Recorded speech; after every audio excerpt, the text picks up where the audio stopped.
नमस्कार छात्र मित्रों, विषय हिंदी ई लर्निंग क्लास में आप सबका स्वागत है। कक्षा 8वीं हिंदी सुलभ भारती की इकाई पहली में से पहली कविता हे मातृभूमि आज हम पढ़ने जा रहे हैं। इस कविता के कवि हैं राम प्रसाद बिस्मिल। इनका छायाचित्र यहाँ पर आप देख सकते हैं। इनका जन्म 1897 में शाहजहाँपुर उत्तर प्रदेश में हुआ और मृत्यु 1927 में गोरखपुर उत्तर प्रदेश में हुई। उनका जीवन काल भारत स्वतंत्र होने के पहले का है। उस समय देश को आज़ाद करने हेतु मातृभूमि को माँ मानकर इस कविता की रचना की गई है। इनकी प्रसिद्ध रचना है सरफरोशी की तमन्ना। बाजू के स्पीकर को दबाकर सुन सकते हैं। सरफरोशी की तमन्ना अब हमारे दिल में है, देखना है जोर कितना बाजुए का दिल में है। देख सकता है तो भी देख ले आसमां, हौसला ये देख के दिल बड़ी मुश्किल में है।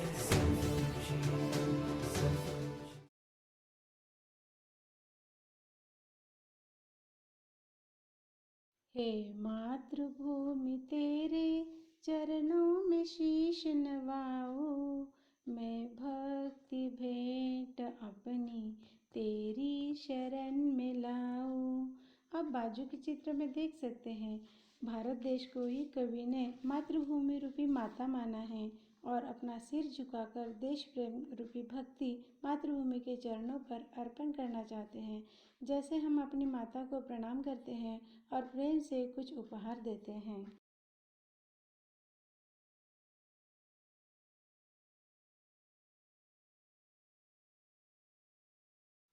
माथे पे तू हो चंदन, छाती पे तू हो माला, जिह्वा पे गीत तू हो मेरा, तेरा ही नाम गाऊं।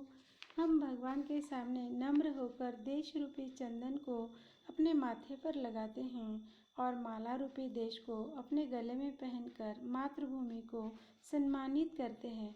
अपनी जिह्वा से अपने देश का गुणगान करते हैं। कवि कहते हैं तुम मेरे लिए महान हो।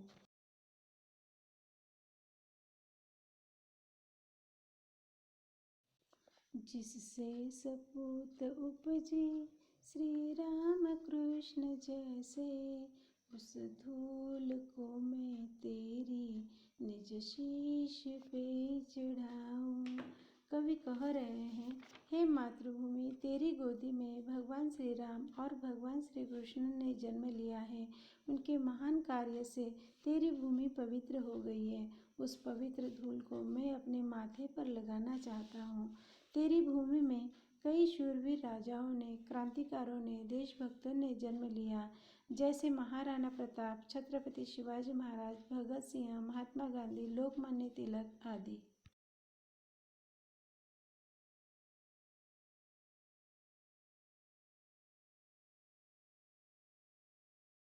माई समुद्र जिसकी पदरज को नित्य धोकर, करता प्रणाम तुझको मैं वे चरण दबाऊं। कवि मातृभूमि को माई कहकर बुलाते हैं और कहते हैं कि दक्षिण में समुद्र तुम्हारे चरणों की धूल धोते हैं। उन्हीं चरणों को दबाकर मैं तुम्हारी सेवा करना चाहता हूँ। आप बाजू के नक्शे में देख सकते हैं, भारत के दक्षिण में अरबी समुद्र, बंगाल का उपसागर, हिंदी महासागर स्थित है। भारतीय संस्कृति में साधु संतों की पैर धोकर पूजा की जाती है, उनकी सेवा की जाती है। वैसे ही कवि मातृभूमि रूपी माता के चरण दबाकर सेवा करना चाहते हैं।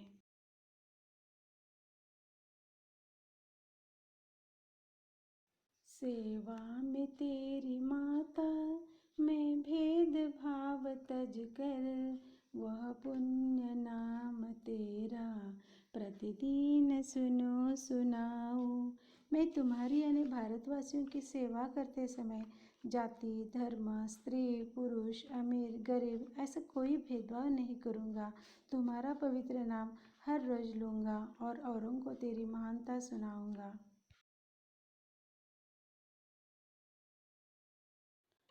तेरे ही काम आओ, तेरा ही मंत्र गाओ, मन और देह तुम पर बलिदान में जाऊं। कवि कह रहे हैं, मेरा जीवन तुम्हारे काम आए, यानी मुझसे देश की अच्छी सेवा हो। मंत्र के रूप में मैं तुम्हारे गुणगान गाऊं, तन मन धन तुम पर न्योछावर करूं। जैसे देश के लिए किसान मेहनत कर अन्न पैदा करते हैं, डॉक्टर मरीजों के लिए सेवा देते हैं, सैनिक देश की सीमा पर रक्षा करते हैं, उसी तरह मैं जो भी काम करूं तेरे लिए करूं, ऐसा आशीष तुम मुझे दो। इस कविता से हमें यह सीख मिलती है कि हमारी मातृभूमि हमारे लिए महान और महत्वपूर्ण है। इसके प्रति हमारे दिल में उच्च कोटि का प्रेम हो।